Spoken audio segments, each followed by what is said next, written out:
de PES avec Tshisekedi, nous avons fait une alliance. Kabemba et Kabila avaient fait une alliance pour la constitution de transition. Il était à Goma, il était à Kigali. Tous les alliés à l'époque étaient prêts à le soutenir militairement.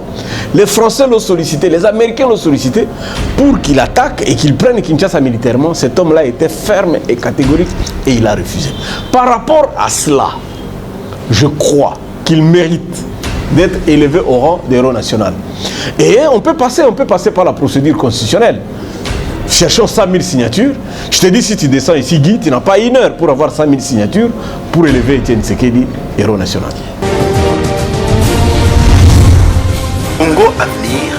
Monsieur Barnabé Belinga Dio-Wimana, vous êtes analyste politique attaché au parti Le Progressiste du Premier ministre honoraire Sami Badibanga. Bonjour. Merci beaucoup. Vous êtes sans ignorer que le Premier ministre de la République démocratique Congo, après 4 mois d'attente, venait d'être reconnu au grand public. Il s'agit de M. Sylvestre Ilunga Ilukamba. Celui-là attend former son gouvernement, mais cela ne nous intéresse pas parce que l'actualité fait aussi sensation par rapport aux récentes ordonnances publiées par le président de la République, nommant les mandataires de l'État à la SNCC, la JICAMINE. Vous, étant qu'analyste politique, d'autres accusent le président d'avoir violé la Constitution et d'autres soutiennent. Votre avis? Merci beaucoup. Cette question, elle est quand même importante. Mais la grande difficulté part des cas Songomo et Mayamba Yamba, le porte-parole du chef de l'État. Lui, quand il arrive devant la télévision, à la RTNC pour rendre public les ordonnances, il ne lit pas les motivations. Notre difficulté est à ce niveau-là. On ne sait pas, il se réfère à quel article de la Constitution, quelle loi, pourquoi cette précipitation-là, au lieu d'attendre un gouvernement. Parce qu'en principe, la nomination d'un mandataire, le dossier est préparé par un ministre. Ça se discute au Conseil des ministres. Et puis, le dossier est envoyé le ministre envoie chez le Premier ministre. Le Premier ministre paraphe. Il envoie chez le président signe. Dès que le président a signé, c'est que le président a accepté que ces gens-là prêtent serment. Le dossier rentre à la primature, le Premier ministre contresigne à gauche, parce que le président a déjà signé à droite. Et puis, c'est rendu maintenant public dans les journaux officiels ou à la RTNC. Pour le cas de ces ordonnances, le porte-parole a seulement lu que c'est contresigné par les directeurs des cabinets. Il n'a pas lu la signature du Premier ministre. C'est pourquoi les gens étaient choqués. Mais je viens de lire Akash. Akash nous dit qu'ils ont vérifié, ils ont trouvé que le Premier ministre Tshibala a signé à gauche. Maintenant, ma question était de savoir pourquoi le porte-parole du chef de l'État n'a pas lu la signature de Bruno Tshibala, mais il a préféré lire Kamere et le président Félix. Ça, c'est le premier point. Deuxième point, cette question quand même suscite beaucoup de sensations. Pendant la campagne, le président Félix a quand même promis la jeunesse. Il a quand même promis du travail. Quelle est cette urgence à nommer Kyungu à la SNCC? Et à nommer Yuma, que lui-même a récusé comme Premier ministre, à cause de mes gestions de la JICAMINE. Le président n'a pas nommé parce qu'il était candidat Premier ministre. Mais lui-même, il a rejeté. Les résultats sont là. Ça fait combien d'années que Yuma est à la FEC, où il est à la JICAMINE avec les contrats chinois et consorts. Donc ça choque, c'est là où ça choque. Mais sur le plan judiciaire, je ne suis pas juriste formé, mais Akash vient de nous confirmer à travers un tweet de M. Kapiamba que l'ordonnance est bel et bien contresignée par le Premier ministre et le président de la République, ainsi que le président de la République. Donc l'ordonnance a respecté le vice de ces procédures. Moi, je n'ai pas lu les motivations. Vous savez, en matière judiciaire, en matière de droit, les arrêtés ou les ordonnances, les décrets, les décisions doivent être motivés. Il y a une partie avant qu'on cite le nom. Il y a le vu, attendu, étant donné, considérant. Ce sont là les motivations qui poussent les chefs de l'État à le faire. Pourquoi il le fait au moment où il ne convoque jamais le Conseil des ministres? Parce qu'il y a quand même un gouvernement qui est là, le gouvernement Tshibala, expédie les affaires courantes. Le président de la République ne les a jamais réunis. Il devrait d'abord réunir le gouvernement et que cette question-là soit discutée au Conseil des ministres. Nous apprenons aussi, troisièmement, que les mandataires dans ces deux entreprises devraient être votés, passer par une élection des administrateurs. Parce que ce n'est plus une entreprise à 100% entreprise publique. C'est sous d'ailleurs l'actuel Premier ministre Ilunga, c'est lui qui avait élaboré cette réforme. Et SNCC et la GECAMINE ne sont plus à 100% des sociétés de l'État. C'est devenu à moitié privé, à moitié, il y a beaucoup de partenaires. Et donc, pour être PCA, il faut qu'il y ait une élection des administrateurs.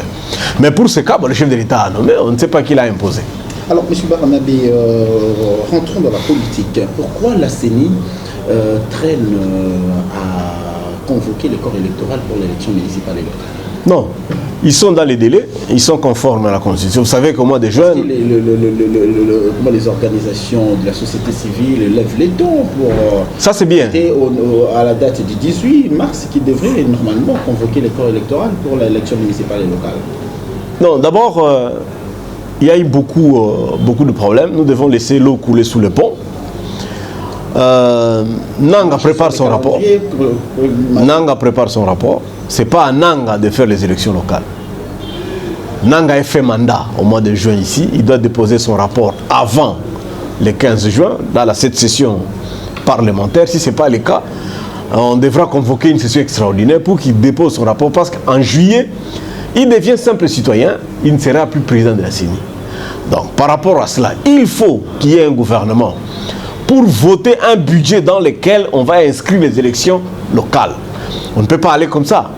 Mais pour que le gouvernement présente le budget au Parlement, il faut que les experts de la CENI préparent un dossier complet pour les élections locales. Donc, ce travail-là ne revient pas à Nanga. Ça ne revient pas à Nanga. Ça ne revient plus à Nanga. Non, ça ne revient plus à Nanga. Ça revient à la CENI, mais pas à Nanga. Non. Donc, ils doivent d'abord faire les rapports et puis déposer leur démission, faire la remise et reprise avec les nouveaux animateurs de la CENI. Je vous promets que ça sera très très farouche parce que tu sais que désormais, chaque parti, chaque plateforme, chaque alliance, chaque regroupement, maintenant ils ont compris qu'il ne faut plus négliger les postes à la CENI. Voilà. Alors, M. Barnabé, nous allons chuter par là. Ouais. Le président de la République a enterré son feu père. Etienne Tshisekedi Wamulumba, c'était le week-end passé. Etienne Tshisekedi, homme politique, mérite la qualité d'un héros national. Vous savez, la vie d'Etienne Tshisekedi comporte deux grandes parties. Première partie de 58 en 82 et de 82 à nos jours, ou jusqu'à son inhumation plutôt. Si on regarde les 20 premières années, il y a trop de critiques. Il était encore jeune, c'est compréhensible. Mais cet homme-là, depuis qu'il a adhéré ou ils ont créé l'IDPS avec ses collègues 13 parlementaires, il a été exemplaire. Vous savez, à garder cette constance-là, plaider pour un état de droit, plaider pour la démocratie, et enfin chiter pour le peuple d'abord, ça reste quand même un modèle. Je peux citer 3 cas. Premièrement, Etienne Tshisekedi nous donne la leçon de la foi politique. Il n'y a pas seulement la foi chrétienne. Là, nous aussi, nous sommes sûrs que si tu as une vision, tu as un idéal, reste constant, un jour, tu peux accomplir ta mission. Et par rapport à cela, Etienne Tshisekedi sera plus grand, mort que quand il était vivant. Deuxièmement, il faut quand même noter que cet homme-là incarnait la légitimité. C'est-à-dire, si Etienne Tshisekedi n'est pas avec toi, tout ce que tu fais comme gouvernance était nul et sans effet. L'accord, par exemple, de la CENCO a eu de l'importance parce que Etienne Tshisekedi était membre, il a participé à cette affaire-là. Donc, c'est un homme qui avait un charisme extraordinaire. Troisièmement, il ne faut pas oublier qu'il a eu beaucoup de sollicitations. Il a été sollicité comme Premier ministre plusieurs fois. Plusieurs mouvements rebelles l'ont sollicité. Je peux par exemple te donner le cas de Sun City. Le RCD et IDPS avec Tshisekedi. Nous avons fait une alliance, Kabemba et Kabila avaient fait une alliance pour la constitution de transition. Il était à Goma, il était à Kigali. Tous les alliés à l'époque étaient prêts à lui soutenir militairement. Les Français l'ont sollicité, les Américains l'ont sollicité pour qu'il attaque et qu'il prenne Kinshasa militairement. Cet homme-là était ferme et catégorique et il a refusé. Par rapport à cela, je crois qu'il mérite d'être élevé au rang d'héros national. Et on peut passer par la procédure constitutionnelle. cherchons 100 000 signatures. Je te dis, si tu descends ici, Guy, tu n'as pas 1 heure pour avoir 100 000 signatures pour élever Étienne Tshisekedi héros national.